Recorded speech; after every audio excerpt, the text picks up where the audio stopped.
अब कैसे लोगे डोनाल्ड ट्रंप से बदला, आप मुझे कमेंट्स में बताइएगा, बिकॉज डोनाल्ड ट्रंप इस वक्त आपके पैसों के साथ खेल रहा है। लोगों को समझ नहीं आ रहा है ये मार्केट में चल क्या रहा है। एक दिन मार्केट गिर जाती है, अगले दिन सिल्वर गोल्ड गिर जाते हैं, बट गिरने पे प्रॉब्लम कहां हो रही है यहां पर समझो। वॉलेटिलिटी कितनी ज्यादा है।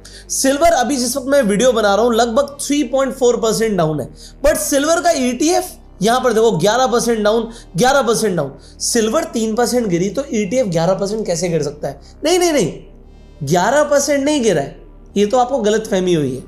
सिल्वर 3% डाउन है, बट अगर मैं सिल्वर 20 पर जाता हूं तो दोस्तों आज में क्या खेल हुआ है, वो कहते हैं ना क्या खेला हुआ है, इसे मैं आपको दिखाता हूं।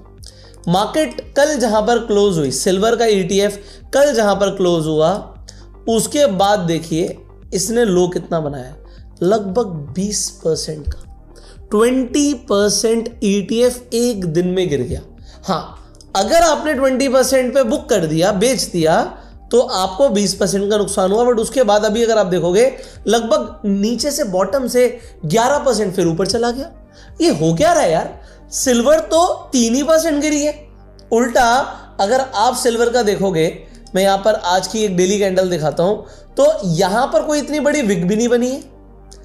यहां पर अगर आप देखेंगे कल की क्लोजिंग से, मैं अभी तक का दिखाता हूं, ये क्लोजिंग का भाव है, यहां से जो लो मारा है वो सिर्फ 4% का मारा है, और 4% सिल्वर के गिरने पर ETF 20% डाउन कैसे जा सकते हैं? इनफैक्ट हद तो यहां हो रही है कि गोल्ड की अगर मैं बात करूं, गोल्ड कल की क्लोजिंग के पास ही आ गया ऑलमोस्ट, बट गोल्ड का ETF 7% डाउन इस वक्त चल रहा है।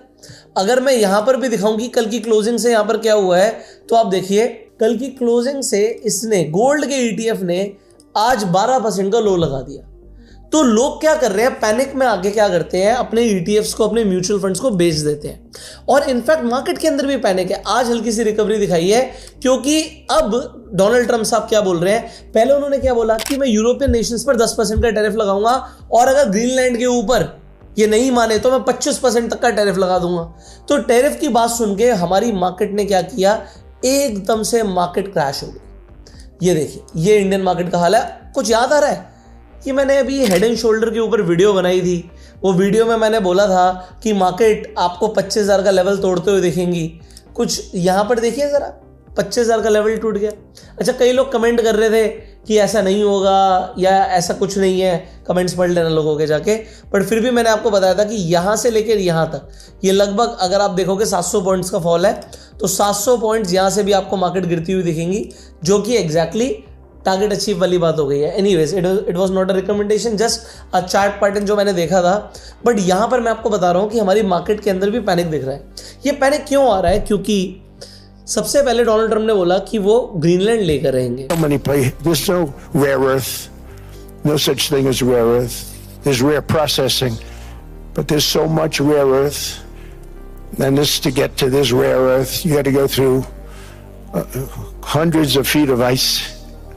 That's not the reason we need it. We need it for strategic national security and international security. This enormous unsecured island is actually part of North America, on the northern frontier of the Western Hemisphere. That's our territory. But अब बात समझिए, अब हो क्या रहा है, अब एक नया सेंटिमेंट शुरू हो गया, दैट इज सेल अमेरिका। अब सेल अमेरिका के ऊपर मैं अलग से वीडियो बनाऊंगा, अगर आप लोग कमेंट करेंगे कि ये है क्या। बेसिकली जो यूरोपियन नेशंस है, वो जो बॉन्ड्स हैं उनके पास, US बॉन्ड्स, उन्हें बेचने की बात कर रहे हैं, और लगभग 8 से 10 ट्रिलियन डॉलर के बॉन्ड्स हैं। अगर उन्होंने बेच दिया तो अमेरिका खत्म हो जाएगा, मैं आपको बता रहा हूँ। सो अमेरिका के ऊपर जो कर्जा है, 35 ट्रिलियन का कर्जा इस वक्त भी अगर मैं दिखाऊंगा आपको, सो ये देखिए, I am taking my words back, 38 trillion dollar का कर्जा।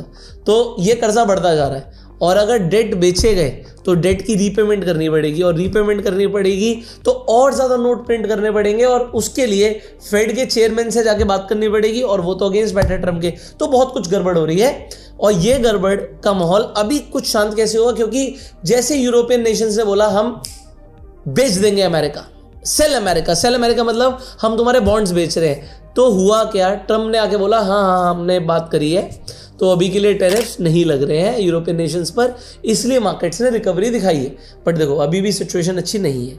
अब अगर सिचुएशन अच्छी नहीं है तो व्हाट कैन हैपन, इसे आपको समझने की जरूरत है। अब जब भी मार्केट क्रैश होती है, वही पुरानी कहानी रिपीट होती है। इन्वेस्टर्स पैनिक करते हैं, न्यूज चैनल शोर मचाते हैं और पोर्टफोलियो आपको आपके लाल दिखाई देते हैं। पर सच तो यह है कि मार्केट क्रैशेस वेल्थ डिस्ट्रॉय नहीं करते। क्रैश के वक्त लिए गए गलत डिसीजंस आपकी वेल्थ को डिस्ट्रॉय करते हैं। आपको समझना पड़ेगा कि अगर मार्केट क्रैश आ रहा है तो करना क्या है। आज मैं आपको ऐसे 3 रूल्स बताऊंगा जो अगर आपने इग्नोर करे तो आपको बड़ा नुकसान हो सकता है। तो आपको इग्नोर नहीं करने हैं रूल्स। रूल नंबर 1, वॉलेटिलिटी और फेलियर के बीच का फर्क समझिए। मार्च 2020 याद है, जब मार्केट गिरा था तो डर के मारे इंडियन इन्वेस्टर्स ने म्यूचुअल फंड से हजारों करोड़ रुपए निकाल लिए थे, लेकिन कुछ ही मंथ्स में मार्केट ने नए हाईस को टच किया।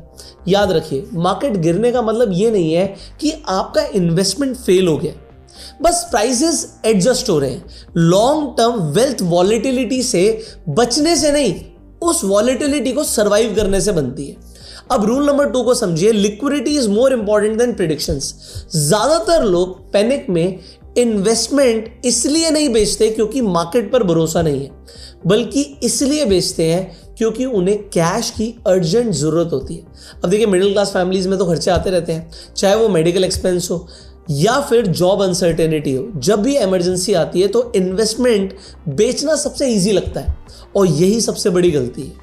तीसरा रूल आपको समझना है कि आप क्रैश के टाइम में बोरो कर सकते हो, बेचने की जरूरत ही नहीं है। स्मार्ट इन्वेस्टर्स अपने प्रोडक्टिव एसेट्स बेचते नहीं हैं। आप देखिए, अमीर लोग एसेट्स के बदले लोन ले लेते हैं। अगर पैसों की जरूरत है तो एसेट्स के अगेंस्ट में आप बोरो कर सकते हैं। इसके लिए एक बहुत बढ़िया प्रोडक्ट है लोन अगेंस्ट म्यूचुअल फंड्स।